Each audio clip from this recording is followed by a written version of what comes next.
Yo, yo, welcome to Trippy Commentaries and our Money in the Bank recap, results, reactions, you name it.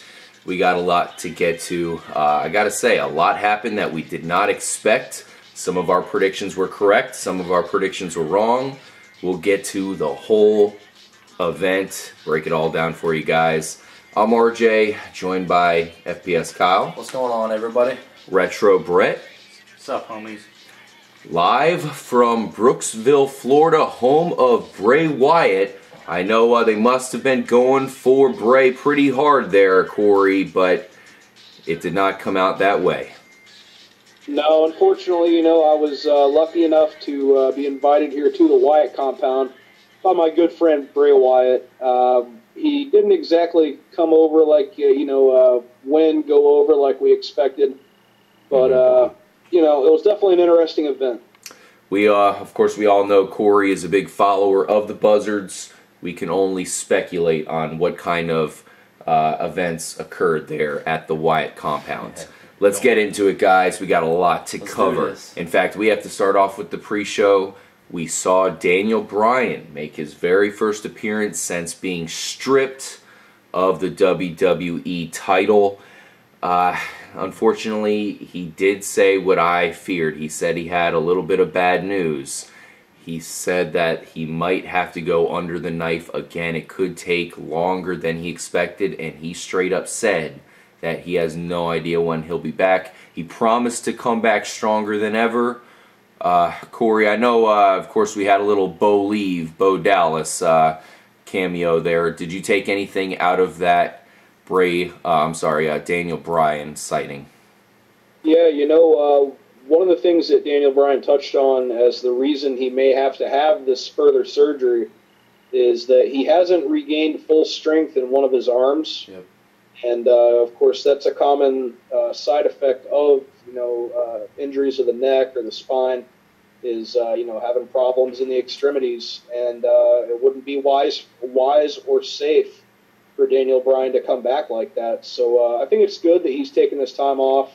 I think it's good that they're being realistic with the crowd. And hopefully, once he does come back, he can just jump right back in where he was and keep the same momentum and get right back into the title picture. He did seem like he was in good spirits, and like I said, he said he'd come back stronger than ever.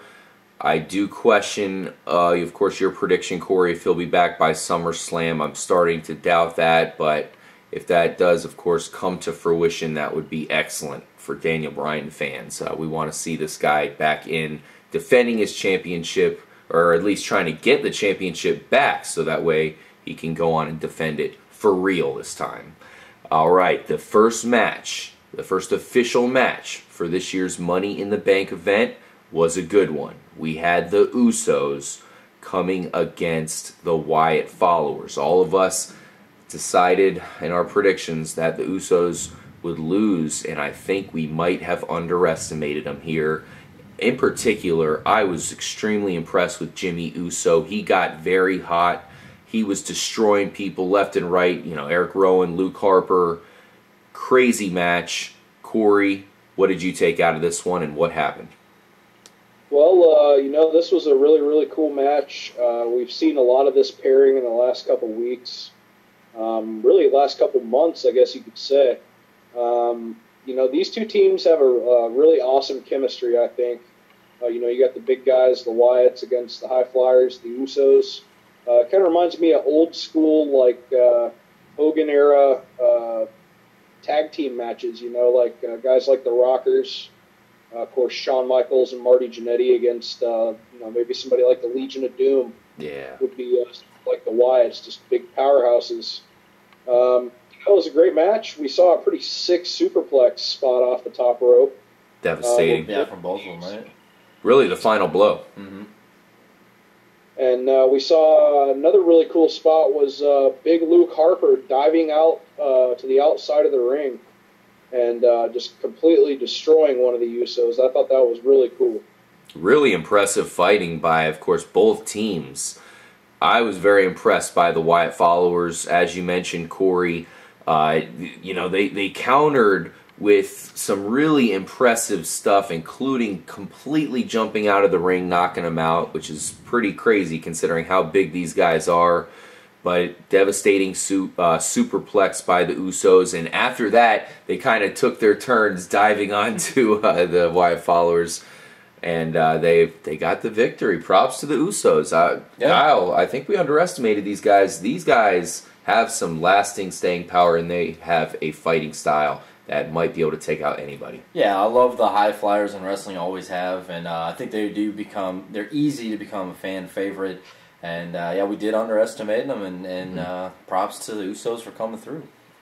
Well, I feel that this match was so good, it should have been farther down on the card, because, like you say, the old saying goes, save the best for last. It definitely wasn't the best, but it was too good to be the first match off the bat. Yeah, I felt they kicked off the night pretty good. I mean, it was and I agree with you. It was probably one of the better matches all night, but it was a great start off for Money in the Bank. I can see it both ways. Yep, yeah. I was gonna say I can see it both ways. Yep. It was a hell of a way to start the night off. That's for sure. I remember, seeing the Usos come out right off the bat. It was like, oh wow, here we go. Here it's going right away.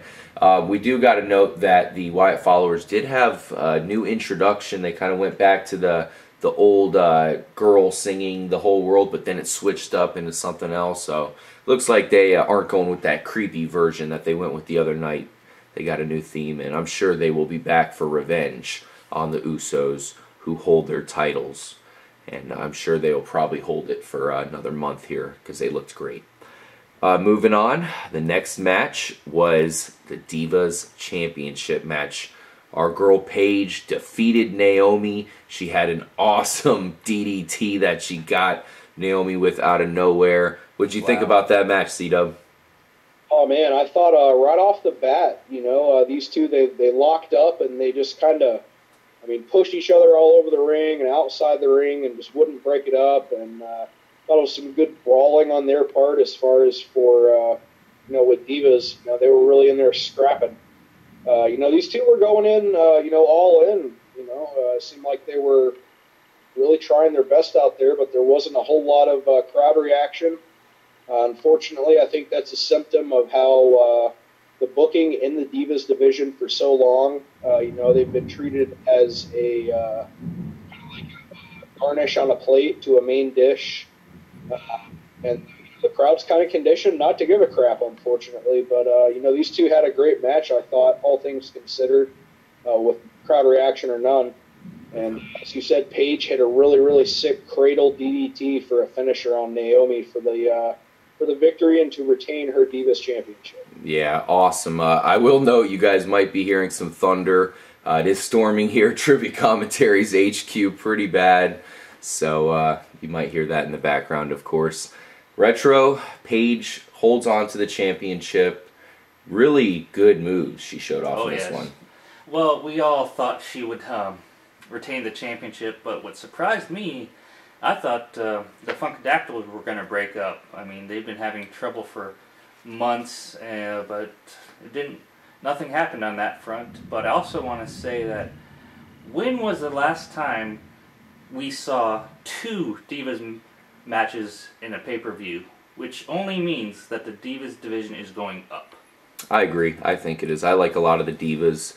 I did not like the other Divas match. We'll get to that eventually. Yeah, that was terrible.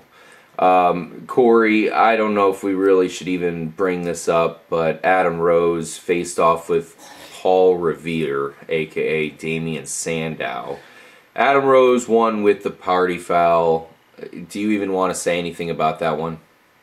I think Damian Sandow is really being wasted. He's not bad as a wrestler. They haven't booked him well. That's just all there is to it. We saw Damian Sandow try a moonsault off the second rope, which was pretty crazy. That kind of actually impressed me. Yeah, I noticed that. For the most part, this was just a typical filler match. Nothing special. I really wish that this amount of time on the show could be dedicated to somebody like an Adrian Neville or a Sami Zayn, maybe somebody that gets called up for NXT, or maybe somebody that they could sign from another promotion. and see them featured on the card rather than these filler matches that we've been seeing lately. Yeah, we'll see when that storyline comes to an end. I give him credit, I guess, for fighting in that Paul Revere outfit, but he lost, of course, to Adam Rose. Got to feel bad for a guy who's jobbing out to Adam Rose. Poor guy. All right, guys, let's get to this huge match, and this was crazy. The Money in the Bank contract ladder match. Of course, for those of you who don't know, you get a contract which lets you face off with the current champion at any point for the championship. Who was going to win it? Brett, go ahead and tell us who was in it one more time. Well, we had Seth Rollins, Dean Ambrose, let's see here. We had, of course, Kofi Kingston, RVD. Dolph Ziggler, RVD. Jack Swagger. Bad News Barrett was unfortunately scrapped because he suffered a severe separated shoulder earlier in the week. Was not replaced. Nope.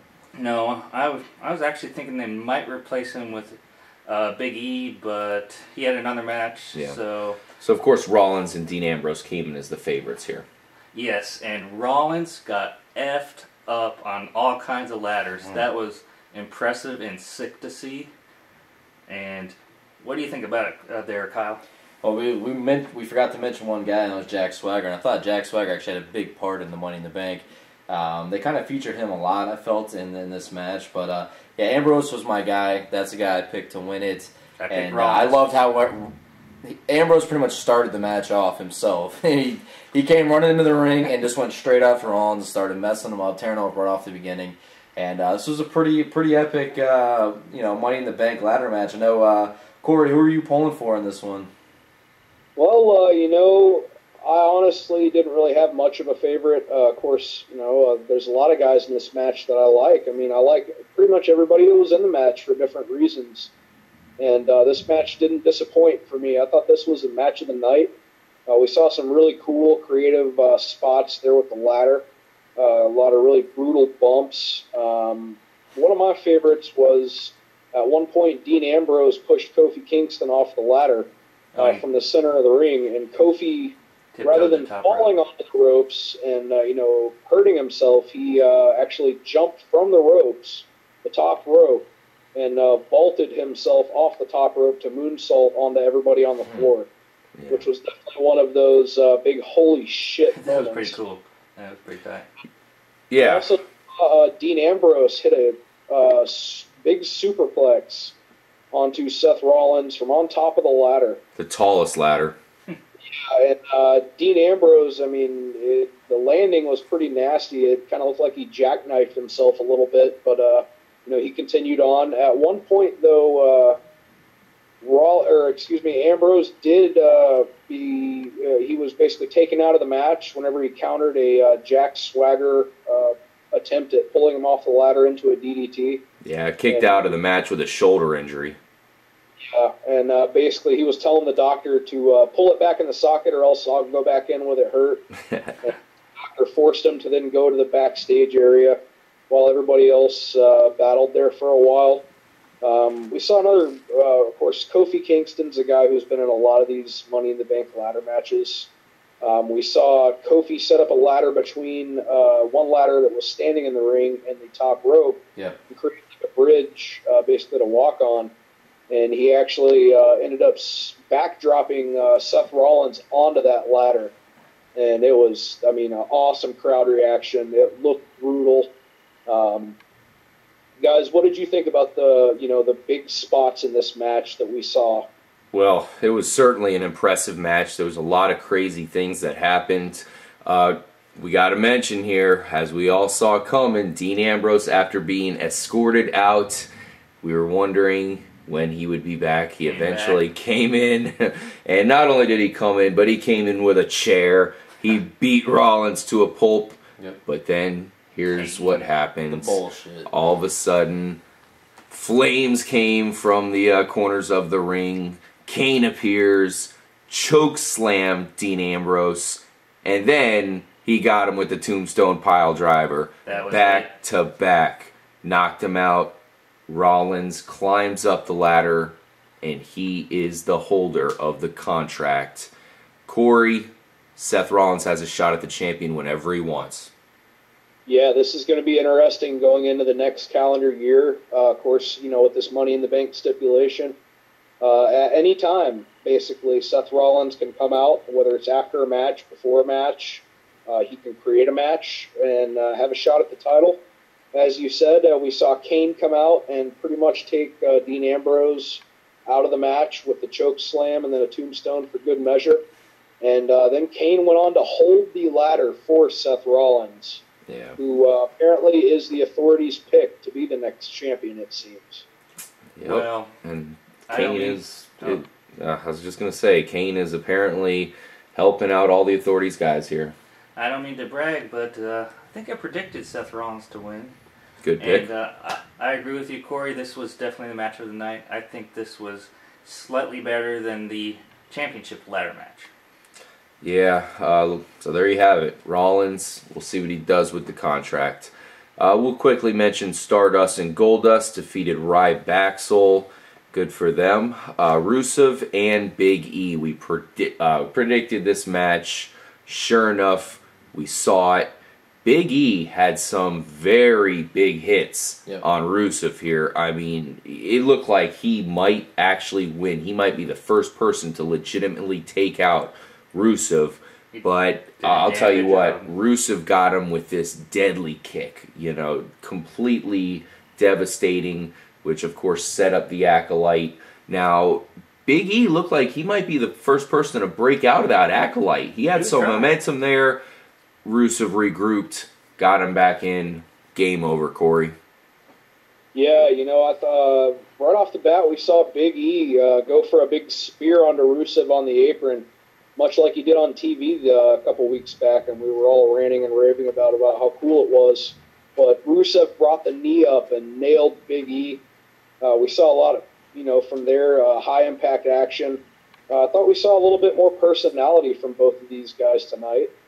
Eventually Big E did connect with that spear through the ropes and tumbled out to the outside with both of them, laying in waste there. It was a pretty devastating match, man. For two really big guys like this, I thought it was pretty good. Oh, yeah. Of course, Big E at one point was looking for the finish. Looked like Rusev was hurt. And Rusev hit this big kick from the apron and then did another flying thrust kick, and the momentum really shifted from there. Rusev hulked up like a Hulkamaniac, apparently, and stomped Big E right in the back, and of course locked in the Accolade, the camel clutch finisher. Big E was trying to escape. He got to his knees, but in the end, Rusev cinched it in, and Big E had no choice but to tap out. Again. I mean, this is like the third time I think Big E's had to face the Accolade, and hasn't come out of it yet. I'm kind of getting a little sick of this same kind of storyline. It's like Big E comes out, looks like he's promising, and then all of a sudden gets the Accolade and he's done with. I felt this is the actual first time he's actually hurt Rusev a little bit. He did seem like he was in a little pain. Looks like when he got speared, may have messed his ribs up a little bit. But is Big E gonna ever be able to defeat the beast of Rusev? I don't think so. I think Rusev has conquered Big E, and hopefully Rusev moves on to somebody else who may give him a challenge. I mean, Big E's been impressive in the past, and Big E might have won. I don't know if we want to see a rematch, but we might get it just because they are the same size. Oh, man. Oof. Well, we'll see what comes of Rusev. He gains more momentum here.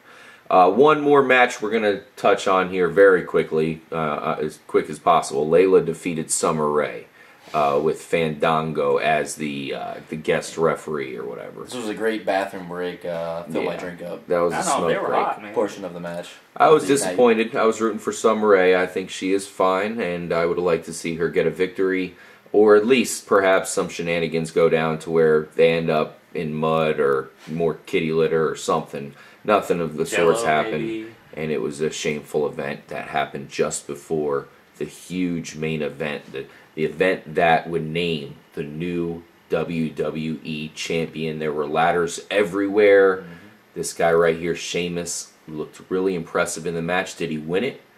we will break it down in this next part where we will completely break down the main event in tonight's Money in the Bank.